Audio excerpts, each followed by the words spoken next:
We have 33 crores of 330 million words. We have 330 million stories around us. But one story kind of pervades us. That is the story of Eklavya. We all practice it everywhere. We practice it in our villages. We practice it nationally. So that's exactly what happened at the beginning of the lockdown. The Ekalavyas they were told, stay where they are and don't eat and don't work. Don't do anything. Just stay where you are. And now, one of the things that, it is something some of us very feebly try to find this out. So immediately one of the friendly channels came out this story, those people are being manipulated or those people are being instigated. But ultimately, how happened. All our beautiful highways were filled with them. They were walking. And there were 140 million of the working class around. They will walk any day, if you don't, if you keep treating them like Eklavyas. And there was this blatant them and us philosophy operating. Quota children, they are our children. We'll bring them back. The non-residents, we'll do one day Bharat and we'll bring them back. But the workers, you don't care where they are. They can be wherever they want to be. And we don't even see it. And so the biggest lesson, these migrant workers, I hate calling them migrant workers because I came from Kerala all the way to Delhi 40 years ago to study journalism, and nobody called me migrant Augustine or a migrant student. I went to Lucknow to work, nobody called me a migrant officer. I went to Bihar to work, nobody called me a migrant officer. I don't know why these workers are called migrant. Kerala calls them guest workers. I have a friend who works with among them who calls them the city builders. They are the people who build cities. I don't know why we call them migrants. That's one way of distancing them. But the biggest lesson that we need to do is the need for housing, the housing for the poor. 96% of the housing needs in the country belong to the people of that class. But there are no realty agents for them. There are no loans for them. There are no properties for them. So in 2022, the government of India wants to declare us the year of housing. And if they do that, and 2021, they work towards it, that will be a great answer to this virus as well. Because in the kind of houses they live, you cannot practice healthy distancing. So, but I think if you have listened to this virus, one of the biggest lessons is the urban poor matter. Dharavi matters, and so does the urban poor in Delhi. Can we have the next slide, please? Okay. Now, what does this virus tell us about public health? Now, the All India Institute of Medical Sciences, where 500 of its own staff is affected, is not the public health institution. Nor is Medanta, where a 22-year-old staff nurse decided to end their life rather than subject to Medanta treatment. So these are tertiary hospitals, these are disease palaces. This is not where public health should begin. Unfortunately, we have doctors from these very institutions on our TVs. They will think that is public health. The public health should begin in the 250,000 Gram Sabhas. Every Gram Sabha should have a special session on public health competence. And how far are we from there? They may not be very close, but they need to know. They need to put pressure on their elected representatives to have public health the way that it should be. They should. And right now we have the mobile phone. So probably we can be in touch with all of them. We could find one person in the panchayat to be the public health person and deal with that woman, that person, that man or that woman in a way that he or she could mobilize the whole panchayats. And that person should know whom to call, what to say. And we should, and everybody in a Gram Panchayat should know what policies, norms and standards are. And they should be screaming for investments. So this is one major lesson that this virus has brought to us, that we cannot play it at these tertiary institutions. They are lost. They are either making money or they are, you have heard all those horror stories. They are disease palaces. They cannot save us. They're not saving us now. They will not save us in the future. So this is one big opportunity for us to go back to true public health. And true public health lies in our gram sabhas, in our the third government as we speak, in our panchayats and our municipalities. So let's get to that. Next slide, please. And now, what does this tell us about? No, so one important thing is we have to restore listening to this country. We have been there has been too much of one-way communication. There has been too much of what you call one-way radio and all this. Forget it. We need to get down to people and listen to them. And to restore listening, please remember the first rainbow kind of listening that I spoke about. All the people need to speak. Unfortunately, we have only 2 parliamentarians who speak up in this country today. Unfortunately, though there may be 700 odd parliamentarians, only 2 people speak. That is very sad for a nation of our size and a nation of our.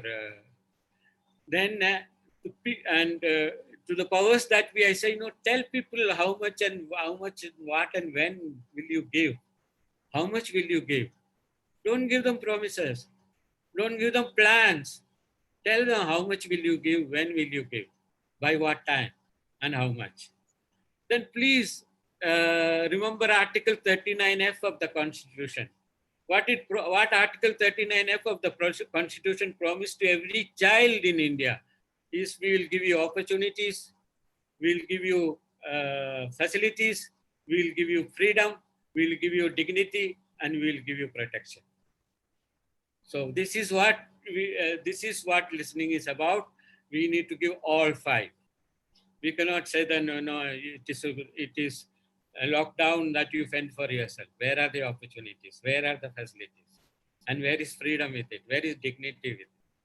And most important thing, we need to wind up this choir. There is a choir, there's a huge choir in this country, which keeps praising the 65,000 crore tunic that the naked emperor is wearing.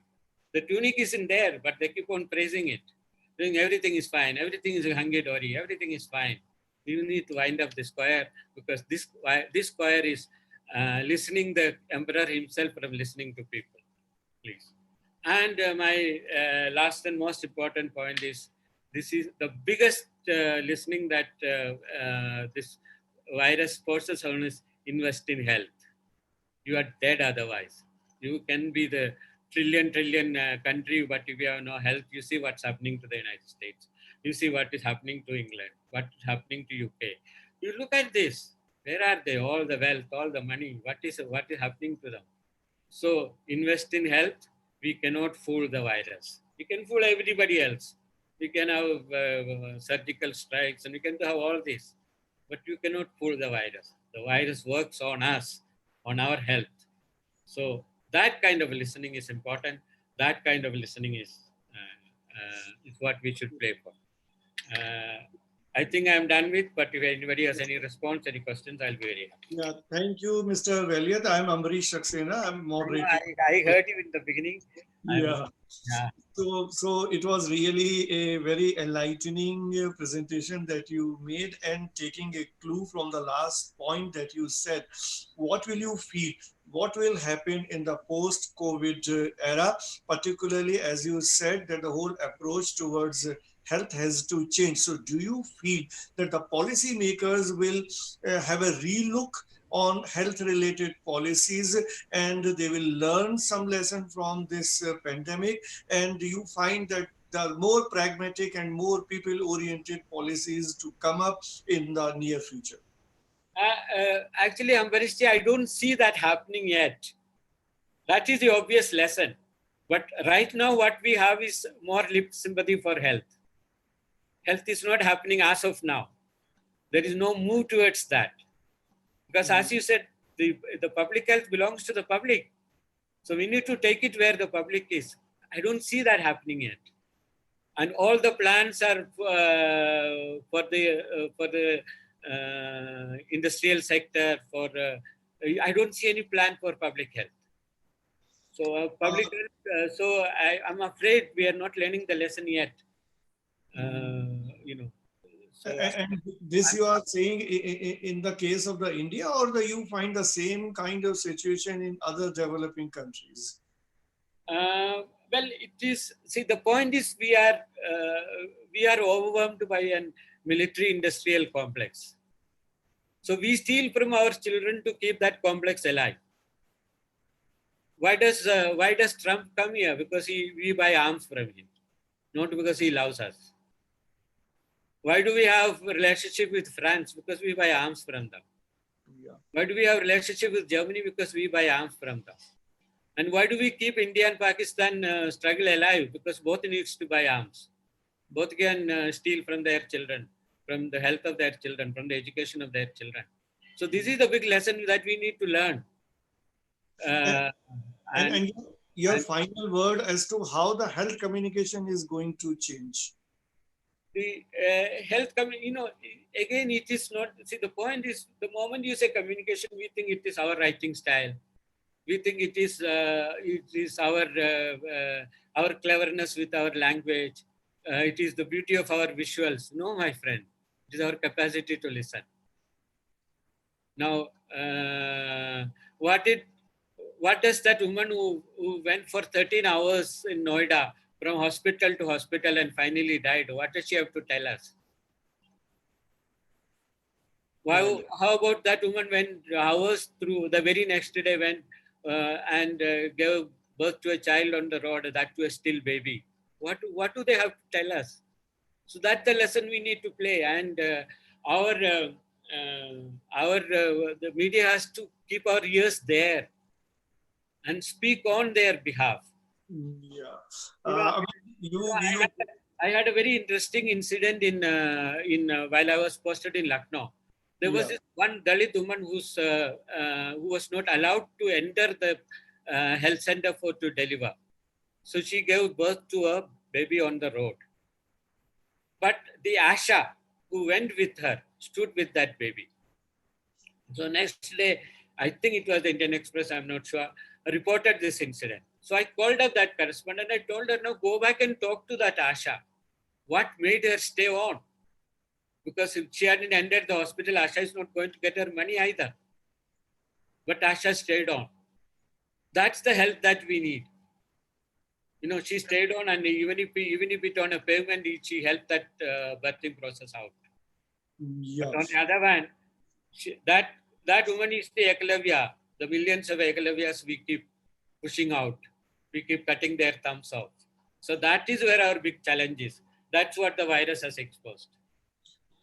Thank you, Dr. Veliat. And the most important thing that you told us all, and as Professor Ujjwal Chaudhary has already pointed out just now, that for you, as you have defined communication completely in a new light, as you said, that communication is all about listening. So this is really superb, and I believe that all communicators will now start looking at communication from this perspective. So thank you, sir, for your time and your presentation and your talk. So this is the time that we move on, and before moving on to the final speaker of the day, I will request Dr. Shireen Abbas and Dr. Nandini Lakshmi Nathan to say a few words on the topic of the discussion for the day. Oh, great to know that Shireen is here. So a great friend. Thank you.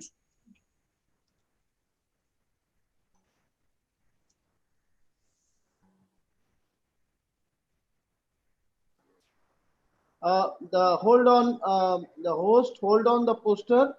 We will have two other short comments. Yes, focus on Dr. Shireen Abbas. Focus on Dr. Shireen Abbas. And Shireen, please start talking. Unmute and start talking.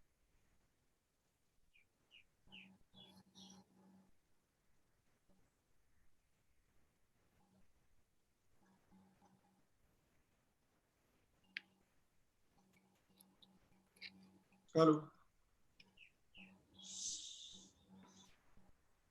Hi, Shireen. Hello. Hi, Augustine. I've been waiting the whole day to hear you. Thank you. And thank you, Ujjwal sir, and thank you, Ambrish sir, for this opportunity. I have been an avid participant over the past 8 days, and I was really keen to hear Augustine because we've done a lot of assignments together in the field of HIV/AIDS, in the communication needs sector. So, before I start speaking on what the change I see in development communication post-COVID, I would like to cite one small example. This is a village near Maharajganj in the Gorakhpur side of Western UP. And we were doing an HIV/AIDS outreach program with the villagers because that is a highly sensitive area, and they had arranged it in a school. And immediately, because that time there were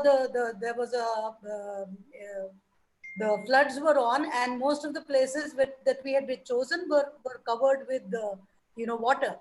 So obviously we could not hold an HIV/AIDS consultation in a primary school compound. So we were shifted, and the program shifted, and we started speaking when suddenly one of my co-hosts, for the program nudged me and said, Shireen, do you realize that we are doing what is the most unthinkable thing that we could have ever imagined? We are in the precincts. There is a temple on our right and a mosque on our left. There are people standing this is the holiest place within the village, and nobody is objecting, and people are there listening. That gave me the one lesson that when you touch the need of a community, the social stigmas, they all fall away, because health is one of the prime concerns. I used to have women come up to me and ask me questions, and luckily by that time I had worked enough in this sector to be able to answer most of them or refer to them to the nearest healthcare center which would address this thing. But that kind of prompted me to go on and do my PhD in the usage and penetration of mobiles in 4 most backward districts of Uttar Pradesh. And this was conceived pre-digital India. This is in 2013 when I put in the hypothesis and everything. So this is much before the Digital India campaign and all started. And one thing that I learned through, and all these responses have been collected myself. So there is no falsifying of data or questionable data, all 500 of them. Of the 500, responses that I collected, there was just one guy who said, yes, at some time, somebody had come and collected some soil from my field to be able to test it. He also took a grain of rice and 2 boris of wheat, and he never returned. But the minute you ask people, have you heard about the 1090 helpline? So immediately they would respond, yeah, it's your Chedchad wali. They actually called it the Chedchad wali helpline, and it had created a terror by then in the villages, because girls knew that they could use that as a tool to be able to complain.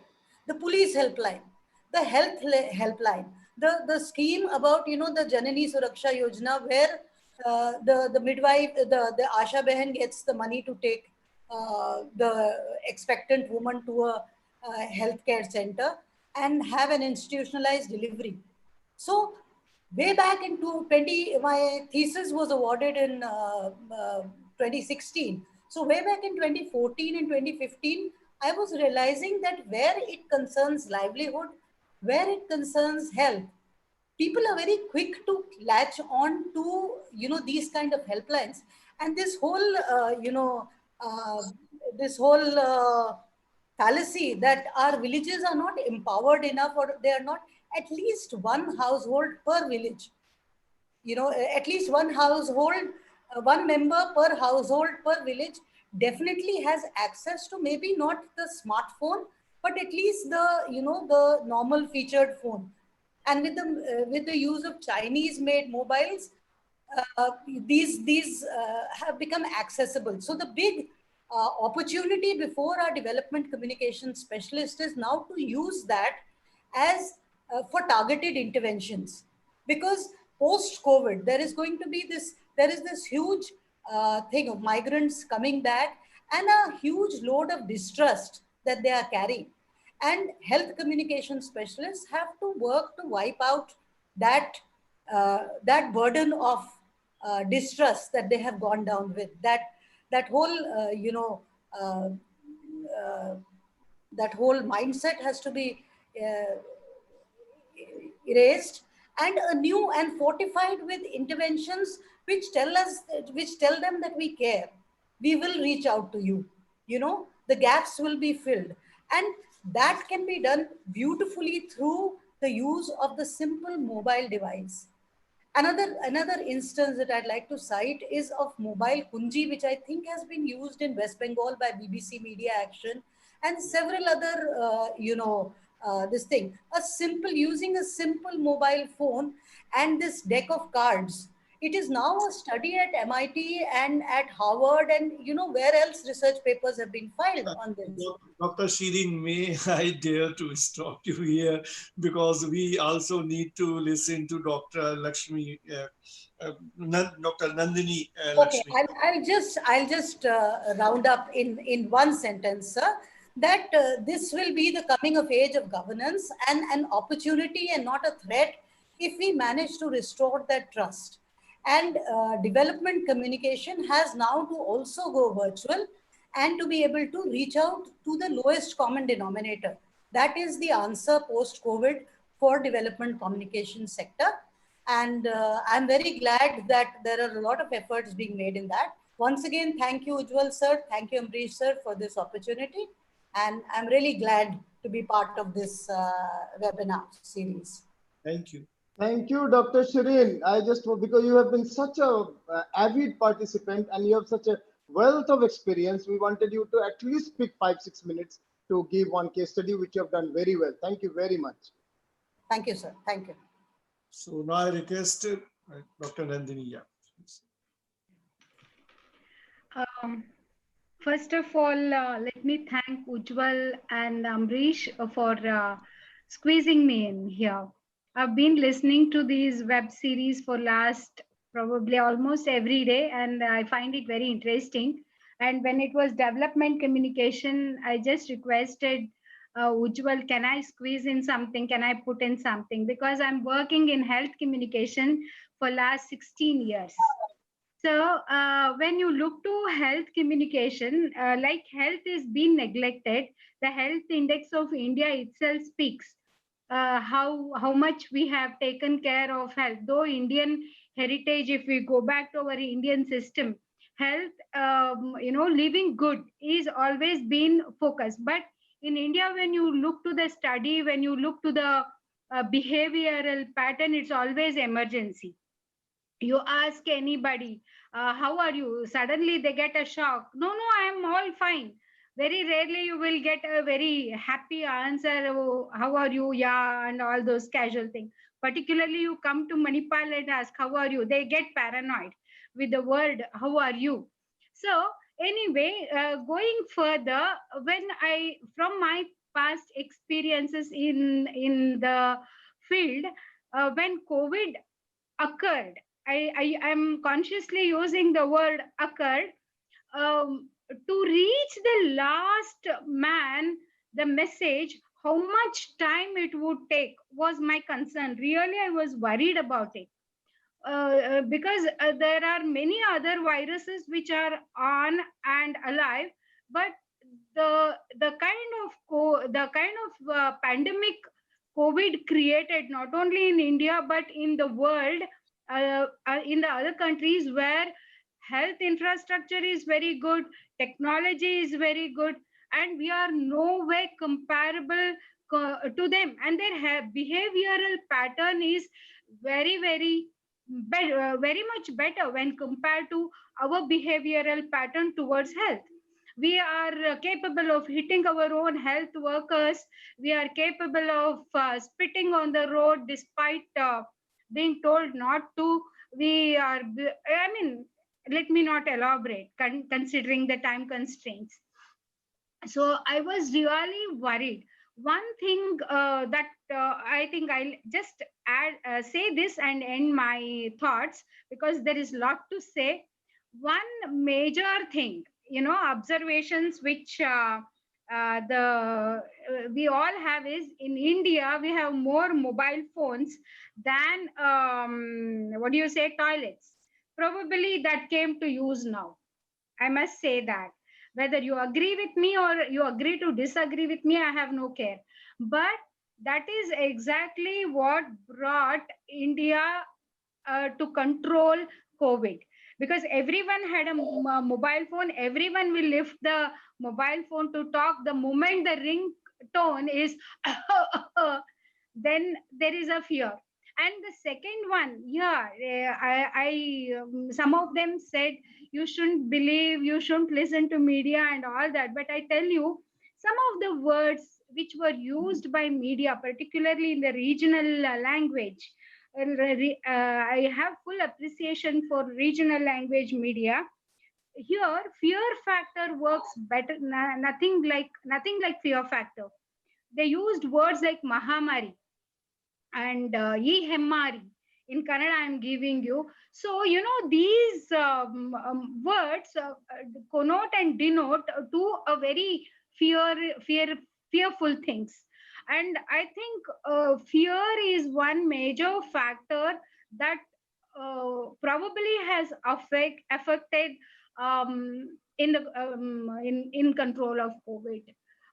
Further, I think we will talk later, because there is so much there, to talk about. And considering the time constraint, I stop here. Thank you. Thank you. Thank you. Thank you, Dr. Nandini. Thank you very much.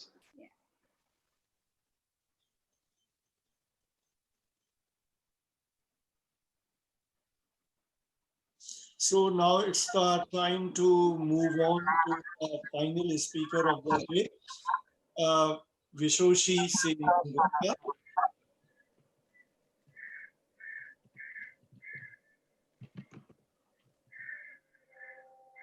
Yeah.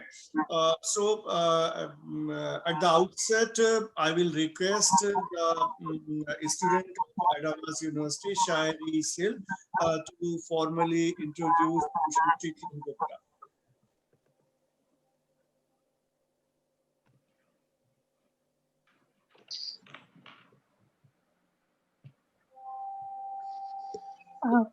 Good afternoon, all. Among the midst of such tough days, we are making sure that learning keeps on going. On this auspicious 8th day of MediaNext, we have the opportunity to host Ms. Ushoshi Gupta. Lovingly called as Usho, she is an Indian beauty pageant holder and winner of the I Am She Miss Universe India in 2010. She further represented India in Miss Universe held in Mandala Bay, Las Vegas, Nevada, USA.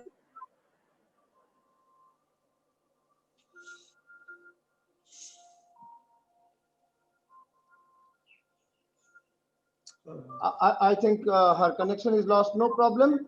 Host may please focus on Ushoshi.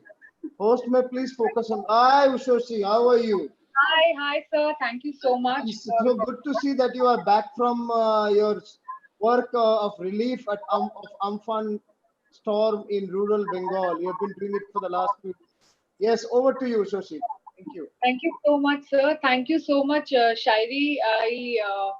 I haven't been able to get in touch with you, but thank you for this incredible, presentation and opening. Do you have anything more to say? I think Shari's connection has been disconnected. I would only say that I am happy to be your friends for last 10 years, at least 8 years, if not more. And good to see you. That a beauty pageant of and celebrity of your status, actually not selling laban, namak and juta, but actually espousing causes and development. That is the great thing about you. So over to you, Ushoshi, please.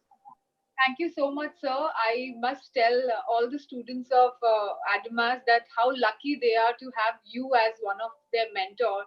Because I remember when I started my company, which I will talk about, when I started my events and media, journey, and you were one of the biggest help and mentor, and You have always been there to support, and thank you for giving me this opportunity today to come and speak with your students.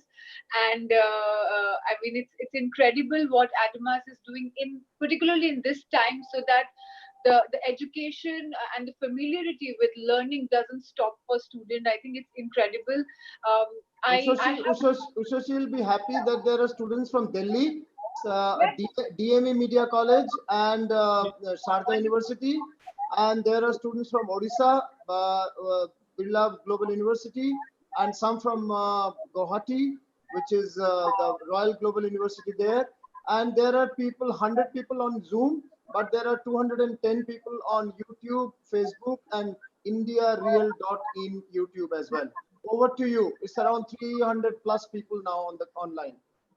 Thank you so much. Thank you, everybody. I before I start my session, I just wanted to start with how I started my career and where did I begin.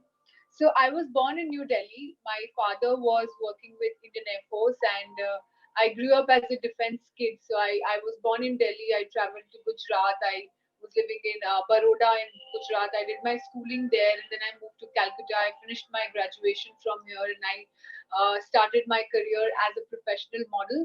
While doing it, I also had a diploma in hospitality and aviation. So in my head, I always knew I wanted to be in the service industry, and one thing led to other. I When I was 6 year old, I remember I watched the crowning of Sushmita Sen when she got the crown of Miss Universe, and she was the first Indian to win the Miss Universe pageant. And I remember that day. It's like a photograph in my head.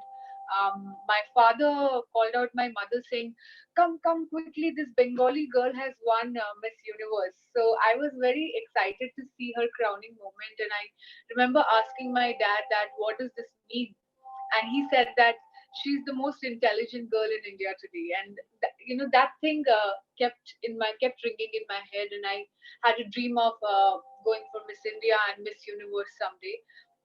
20 years later, she trained me to go to Miss Universe, and that was probably one of the most incredible experience of my life. Now, winning Miss India was a lot of personal journey, a personal grooming, personal confidence building, and motivating myself on an everyday basis. Because nobody, I mean, when you want to have a career which has which has colleges to go and study, it's easier. But when you back in 2010, there weren't enough colleges which had media science and media studies as a subject, which I think a lot of colleges are giving right now. And I mean, I while I was preparing for this session, I did go to the Adamas website, and I check out the courses that you guys are also offering. It's incredible. So back in 2010, we didn't have so much opportunity to learn media science, media communication, brand management in Calcutta. Obviously, there were opportunities outside, but once you finish your class 12th, it's very rarely you get a chance to go outside. But now it's easily available. So I started preparing myself. I started preparing myself about. I started studying about pageants. I started, studying about what's happening around me, because as a Miss India, it is very important you know what's happening in your country, and especially when you're coming from a country like India, because our culture, our science, our history is so huge.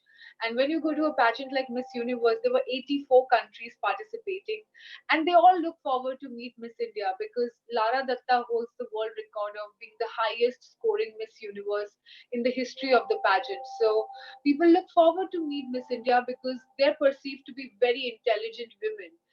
And especially when you come from a country like India, because our civilization go back, it's one of the oldest civilization. The religions, the languages, the culture that we have in India is so huge. And until and unless you know about what's happening in your country, you truly can't represent your country. So a lot of time I had spent in studying about my culture, my civilization. The fact that I come from Bengal also had a huge part to play in it, because we have We have people who have won Nobels. We have we have Satyajit Ray who had won an Oscar. We have so much talent in this part of the country also, that you really need to know um, your own your own roots very, very well. When I went to the pageant, I realized one thing, that a lot of a lot of students have a lot of issues while growing up. They have issues with language. They somehow we've somehow perceived that if we don't know English really well, it might be downright, we're not good enough, we're not cut off enough for the global world. But when I went to Miss Universe pageant, I realized that people like people coming, girls coming from Latin American countries, or representatives coming from European countries, they like to speak in their language. So a Miss Spain would speak in Spanish, somebody from France would speak in French, and it is and for them English was just another language. So that's when I decided to come back and really work on my Hindi and my Bengali, because I realized that if we don't know our language, it's more shameful than not knowing a foreign language.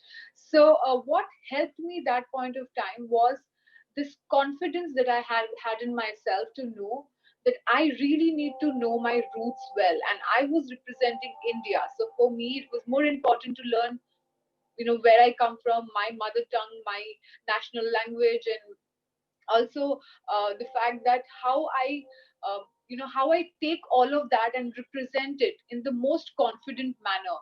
um, while at Miss Universe, I had a chance of meeting some of the most incredible ladies from all across the world, and somehow the fact that I have a friend in every country is, I think, probably one of my most prized possession. And then I came back to Calcutta, India, and I started working as a model. I shot for all the fashion magazines. I've shot commercials for Dish TV, for Spice Mobile. I've shot commercials for Volkswagen, for Tata cars, and many commercials. I've worked for all the fashion weeks, and then I ended up doing a couple of films.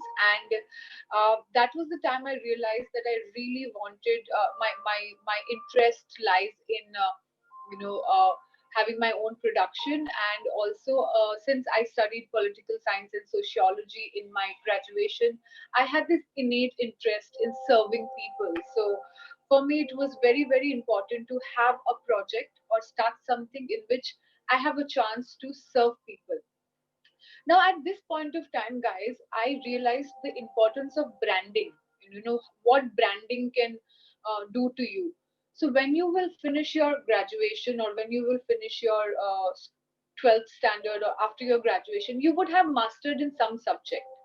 Now, through that subject, you have to analyze your personal branding, what you stand for, what people perceive of you. That becomes your personal brand. So for me, my personal brand, by the end of 2015-16, I realized that I was already a brand myself. Now you don't really have to focus on being a celebrity at that point. At this point, you need to focus on understanding what you stand for, what signifies your brand. So I started pointing down a couple of things that people perceive of me. Okay, so I was Miss India. People had this idea of me being a very confident young girl, and I was never the conventional beauty. So I was always an unconventional beauty, and I for me, most of my winning was based on my confidence, my communication, and the experience I had as a defense kid. So I thought that what is the project that I can start working on these qualities, which are my personal branding. Fashion was one of the most important things in that. Fashion, music, art, entertainment featured very high on that list. And then there was also a innate sense of purpose for me, which was about serving people, helping others. By this time, I used to get a lot of emails from a lot of young girls, and parents of young girls who wanted to get into modeling or Miss India or pageants, and who wanted some help. So I thought, how do I help them? And at this point, I started my company, two of my company. One is called TESS, which is Tapsi Educational Services, and the other one is USP, which is Ushoshi Gupta Productions. So under TESS, what we do is I started doing workshops and I started doing seminars, a lot of public speaking, going to different colleges and helping young girls and boys groom themselves. Uh, when I started my workshop, it was more about helping young girls to get into modeling and Miss India as a career option. But then later I realized that there's a huge requirement where people wanted to groom themselves, and that's when my workshops I converted them to a grooming workshop for everyone. Now this I was through this workshop I realized that to some extent I was fulfilling my purpose of helping others. It helped me work with young kids and help them coming over, getting over their fear of being not good enough because of the way they look or the way they talk and the way they behave around others. All of this, guys, is based on how confident are you. And the best thing is you can learn this. So I never woke up looking like this or being as confident like this. I actually learned it on the go. So I created a module and I started helping young girls and boys to learn this. The second company that we started was called Ushoshi Gupta Productions, under which I started a event-based property, which is when Ujjwal sir helped me a lot also. Thank you, sir, for that. But coming back to the event property that we started, it's called Playfest. This is the logo of Play. I don't know if you guys can see it. You can see it ulta, but so Playfest is a one-day event-based property. It is fashion, music, art. It's a one night event where we have fashion shows, artists performing, and um, I know it's a lot of brands coming together to create one event. Now, in my session today, I wanted to focus on how I started this brand, how I created awareness for this brand, and what led me to start it. So before we get into that, I wanted to say this quote by Tom Peters, who's an American writer. He said that your brand is a perception or emotion maintained by somebody other than you that describes the total expression of having a relationship with you. So when you create a brand, whether it's a personal brand or any other brand, it is how people perceive it, because people are having a relationship with your brand, and the trust and honesty of your brand would be reflected in how people perceive it. So for me, when we started Playfest, it was important that we create a brand which is synonymous to fashion and music and art and event in Calcutta. And how did we start awareness of that brand? Now, it was a little easy for me because I already came from the fashion industry and I was well established there. So when I decided to start Playfest, it was easier for me to approach different brands and get sponsorship and create an event. But what was important was to understand which brand I want to associate with, which are the brands that I want to approach. So one of the first thing that I did was I started partnering with uh, companies or brands whose branding would, because I was in the first year of my event, so I started partnering with brands who people trusted with the same philosophies that I wanted my brand to start with. So for example, we hosted the event in JW Marriott. So Marriott is synonymous to luxury, to hospitality, to comfort, and they were really, they just came to Calcutta and they were really doing they were one of the best in the business. Then we partnered with BMW. We partnered with Valentine's. We got fashion models from Bombay and Delhi, along with Calcutta models and Bollywood celebrities. We got Telegraph T2 to partner with us. We got Friends FM, and we made sure that it doesn't matter if these brands are giving us less sponsorship in the first year. What was important was that they are collaborating with us because their branding would help our brand also to grow, and I'll when I talk about the season 2 of it, I'll tell you how it helped us. Uh, when we did the season 2, we already, since we had already worked with these incredible brands in our season 1, our brand was established, so it was easier for us to get more sponsorship and better funding for our next season. So obviously the next season was bigger and better. In the next season we got lots of outdoor hoardings, we got a lot of print media to collaborate with us, and we also did a lot of content marketing. So when you are creating awareness for your brand, influencers marketing and content marketing are very important, but to know how to use it is also very, very important. In today's time, influencers marketing has to be very carefully done. It is not about collaborating with people who have more followers, but it is important to collaborate with people who have followers who are important for you. So what we did was, we started collaborating with fashion bloggers or influencers whose followers might be less, but they were well known in the city. So that really helped us. And the second thing that we did was we did a lot of content marketing. We had an NGO partner in our first season. We partnered with New Light Foundation. New Light Foundation is run by Urmi Basu. It's a small school she runs in Kalighat, which is for the kids of the sex workers there. And we got 30 girls from that school, and I did a 3 days workshop with all those 30 girls.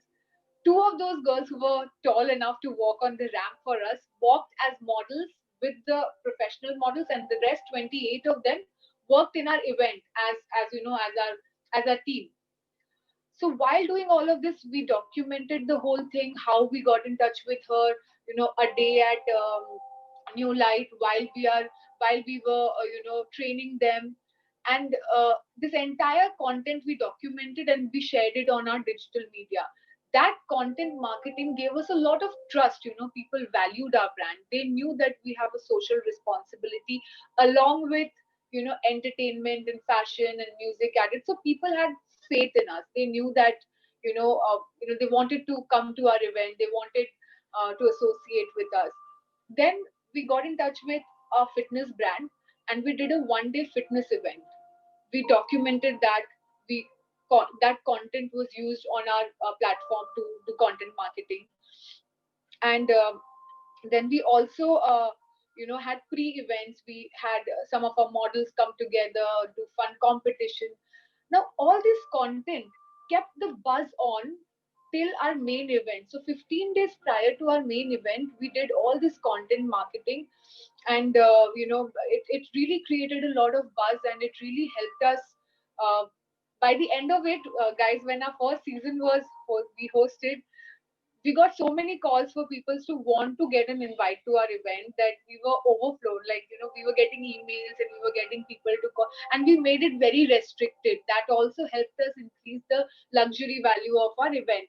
So while we were all over social media, print media, but we were still not approachable for a lot of people to come. That created a sense of curiosity, and helped us increase our value in the event space on the first season.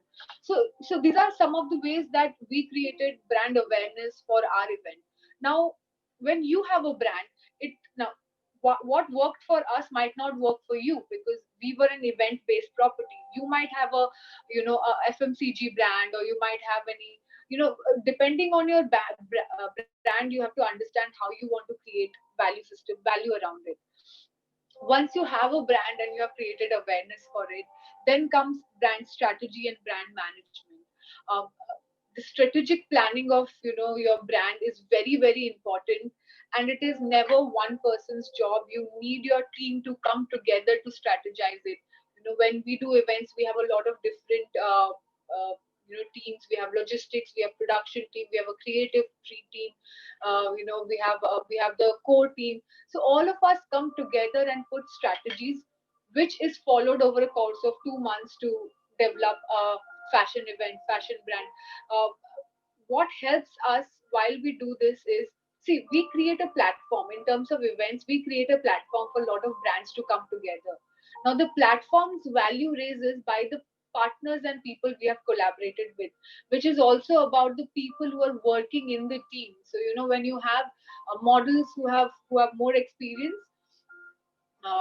I'm going to take some questions. I think there are some questions coming. I'm going to take some questions, but You may normally finish your talk in a few minutes and then take the okay. question. That will be good. Okay.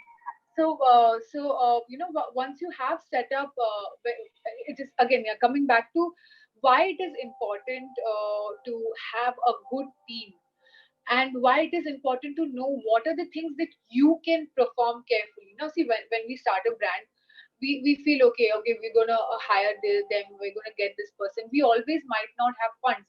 So what was the challenge for us in the first season of Playfest was we were creating a brand on budget. So that really mattered to us, that how we amplify the brand value but on a budget. So what we did eventually was we made sure we get the best of the talent to work on our event, but we got a 3 event deal with them. So eventually we kind of managed our budgets like that. I mean, because of COVID, we are stuck, or else we would be in the third season of our events. But every industry should have a plan for adaptation, and I'm sure event industry would also look at adapting. In future, in future, how we adapt to the COVID situation. But for now, one of the most important things to understand is that in events, or in strategizing a brand in the event or fashion industry, it's very important who are the people you are associating with. That can really bring the class of your brand. That can really help raise the brand value to a high notch. Another thing which I have realized is we are in a time and age where it's very important, uh, how you personally present yourself. So this is something that I truly believe in, that when you are in a professional field, it is very important that you understand how to dress up when you're going for work, what to say when you're going for work, what is your body language at work. Some of the times we have had sponsors who were not ready to to sponsor us, but how we negotiated those deals were also very important. When you're negotiating on sponsorship to create a brand which is valuable for the sponsors, you have to make sure that whatever you are offering is truly valuable for your sponsor. Uh, Before you create an event or create a brand, you should understand what value it truly brings. If it doesn't bring value for all the stakeholders, it is not worth it. Any brand or any product, if it doesn't bring value to all the stakeholders, it has no meaning. It is not sustainable. It will not create opportunities for others, and that will truly that is not something for the future. um, Coming back to today's time, I think right now COVID has really affected the event industry. A lot of new brands are taking out strategic time out to understand what they want and what they want to focus and how they want to come back to the market. And I think this is a great time to invest in learning and understanding, how adaptable your brand is to the current situation. Because any brand or any product which is not adaptable to the situation that's coming, it's going to be very difficult to sustain. Any product, any brand should be adaptable. It should be able to make quick changes. It should be able to, if you look at FDCI, which is the Delhi Fashion Week, it's going to be the first online fashion week this year. Lakme Fashion Week is also looking at, what I read in the news, they're also looking at going online. So a lot of adaptive changes. Your brand should be able to make a lot of adaptive changes and switch to switch to create more value for everybody.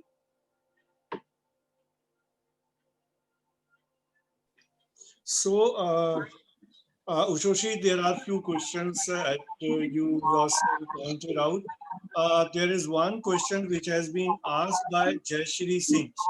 Since you talked about your becoming a brand, so she has said that normally it is believed that the products are the brands and not the individual. So then she wants to know what all that has to be there in the profile or the work of a person wherein that person can be a brand. Right. It's a wonderful question, actually. For me to uh, to understand a person's personal branding, you have to see the body of work which they have done. Now, that is very, that becomes easy when it is when we are talking about artists or actors or models and people who have a body of work based on who they are.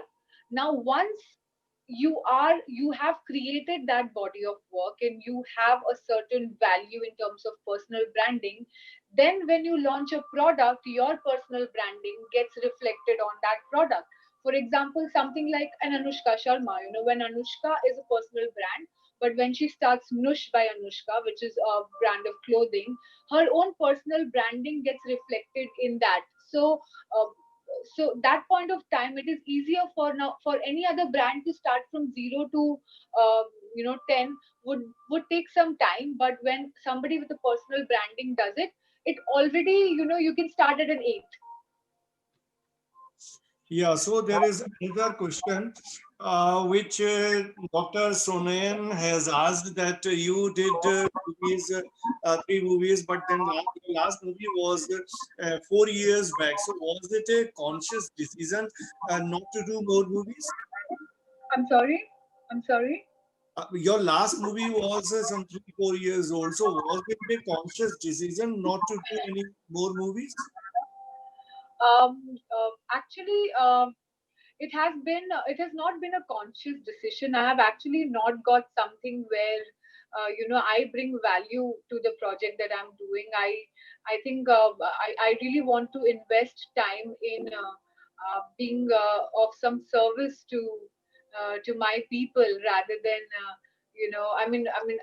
movies, art, films for me are I'm very passionate about it, but I think the production part of films uh, engages me more than being in the movie. But having said that, I haven't really got offered something incredible till now which I can be part of. And I think being at Sundarban or being at Bashirhat, taking relief and understanding rural Bengal is much up my alley. I really enjoy doing that, and I think to be of service to people is more of my ikigai. But I love films. If I get something wonderful, I would be back on screen. Yeah, and Saurabh has asked that post-COVID, I mean, what do you think? What will be the shape and the scenario of the fashion industry?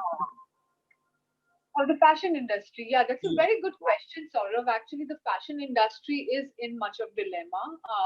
But I think, as I said, every industry needs adaptive measures, and we have to adapt quickly to the changes that's being thrown at us. And I think that's the biggest gift of humankind, that we are adaptive by nature. So, till yesterday we wouldn't think twice, but today we do wear a mask and come out. So being adaptive is very, very important. I think fashion industry is also looking at measures of how to adapt to the new normal. Most of the fashion weeks are trying to go online. Sellers and buyers are trying to meet online and have markets online and shoots. I recently did a shoot for Telegraph. I think 3 days back it was featured on the T2, which was the first lockdown fashion shoot which we did. I was at my home. The photographer from his home shot the entire cover of Telegraph. So I think more and more adaptive measures are being taken, but slowly and steadily, see, shoots are resumed. Very soon fashion shoots will be resumed, but precautions have to be taken. We have health guidelines which we have to focus on. Ushoshi, Yeah. how was it possible to shoot you when the photographer and you were not in the same space? Very interesting. What technology did you use? We used Google Duo. I think Google Duo is the best HD quality video. Wow, that's a great lesson for all those who are listening. Wow, explain karo thoda sa. So I woke up and I got my hair and makeup done at home, and that's when I realized the importance of a professional makeup artist. Why they are called professional makeup artists? Because they're fabulous at their job. And my stylist was over phone. She guided me what to wear and not, how to go about my styling my wardrobe. And photographer Pabitra, who's the fashion photographer of T2, he was at his house, and we framed the phone in I have a tripod, so I framed the big phone in a particular way, and from his side he would click, and then he would edit the pictures, and it was on the T2 cover, and it was wonderful experience to shoot. It was something very new and very fascinating. Then Dr. Nandini has asked that how it is that without the intervention of a celebrity, no health campaign can start. And in fact, this we can apply to any sector. I mean, if we want anything to actually happen in a sector, we have to find a celebrity to intervene. How do you react to this? I'm sorry, I didn't get the question. I'm so sorry. Can you just repeat that? She says that without the intervention of a celebrity, no health campaign kickstarts. I mean, so this can apply to any sector. We need the intervention of a celebrity to see that things happen. It's a wonderful question, and I think that's what most of the people in our country resonate with.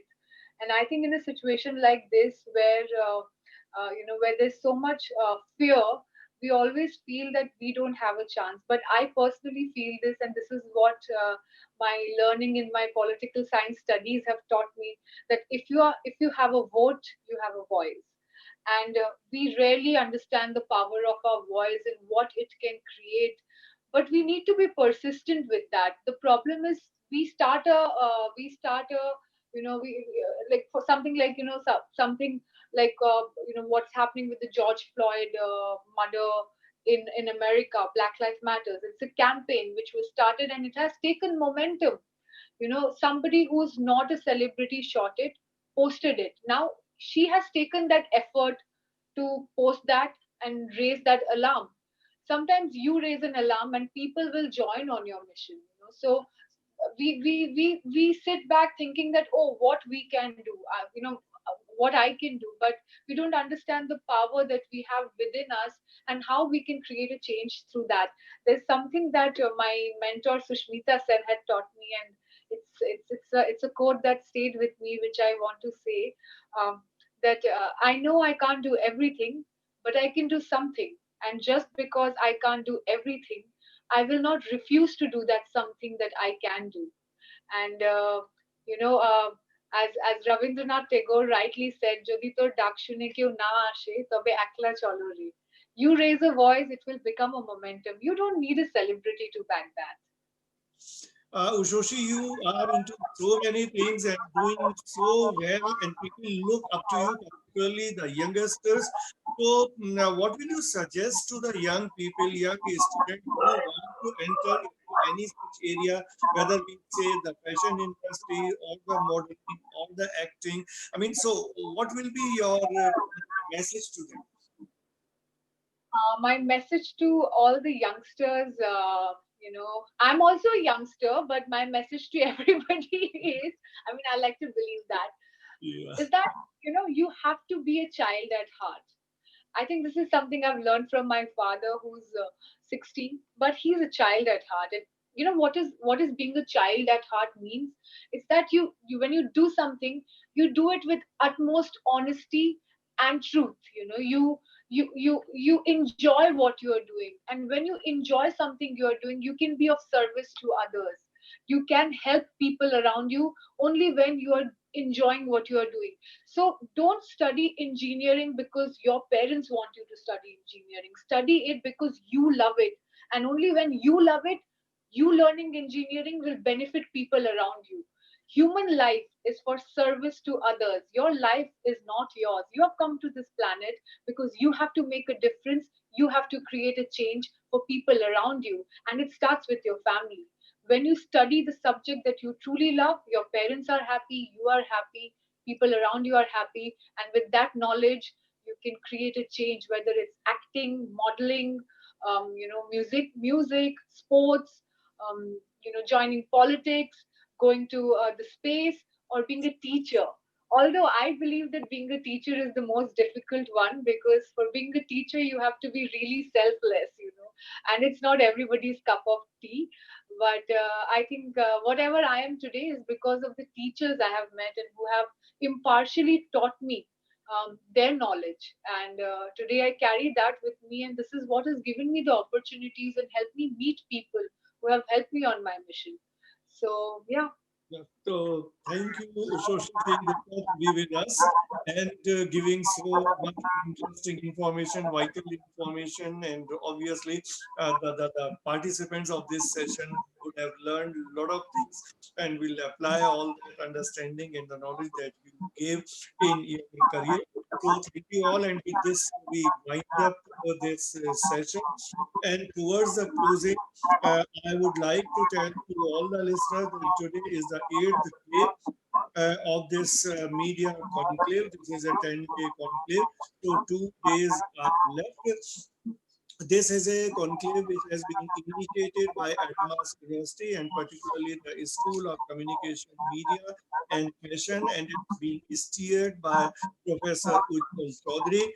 And there are 8 institutions who have joined hands with Adamas University in making this a reality. These institutions are Delhi Metropolitan Education, the institution to which I belong, and then there is Sharda University, AIMEC, and Birla Global University, Bhubaneswar, and exchangeformedia.com, abpeducation.com, India Real, Lok Samvad Sansthan, and then the whole team of the department of the School of Communication, Media and Fashion of Adamas University is there. And if I can name the faculty members who have made this whole thing happen in today's session, the teacher in charge who is looking after everything is Momita Das, and then the other teachers are Dr. Ruma Saha, Dr. Sharmila Kayal, Dr. Sunayan Bhattacharji,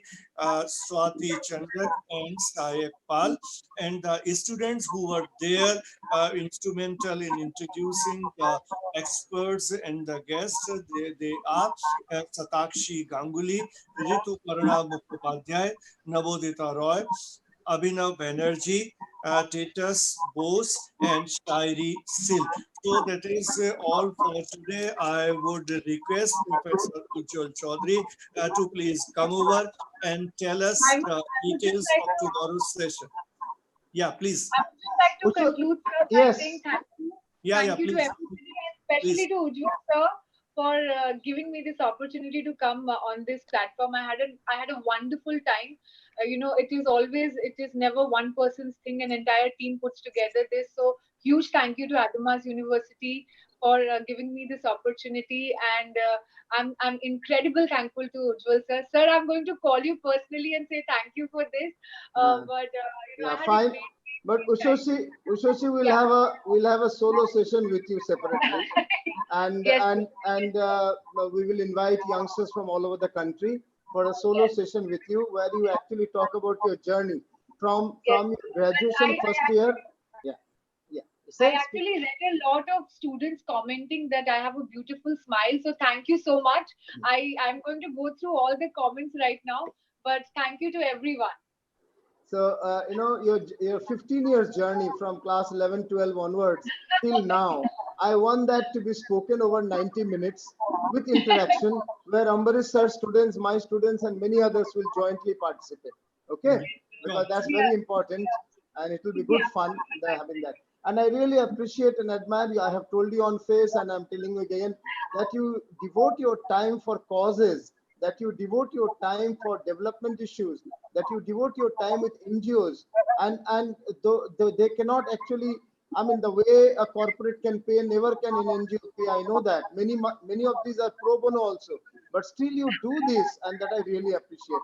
You haven't lost yourself in this consumerist desert. I really appreciate and salute you, and you have a very wise head on those young shoulders. Thank you for being here. Thank you. Host can put tomorrow's slide, please. Tomorrow's program slide. Yes, thank you, Dr. Ambarish Saxena. If you could please mute your phone, mute your device. There is a slight sound leak there, but Dr. Ambarish Saxena managed the day very well, particularly when we had one speaker delayed due to electricity problem at his end.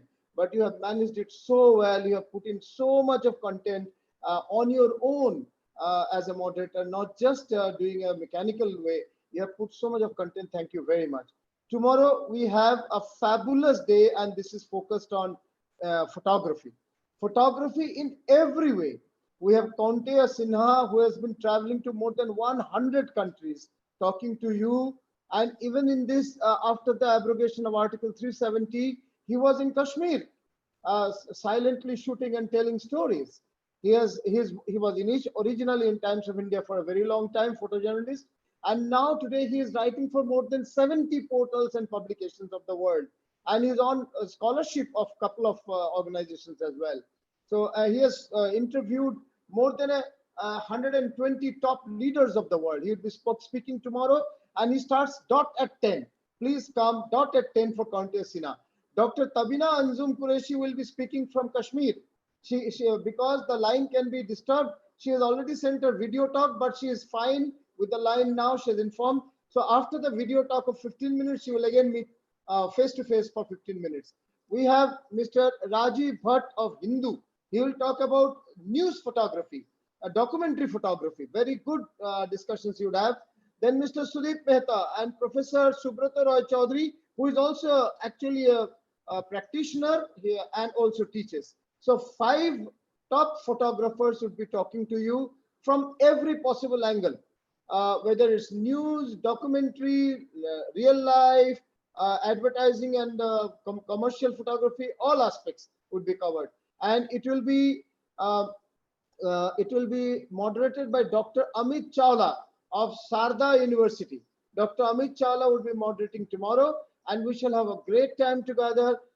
Look forward to seeing you all exactly at 10 till 1 to 1:30 tomorrow. Thank you and goodbye.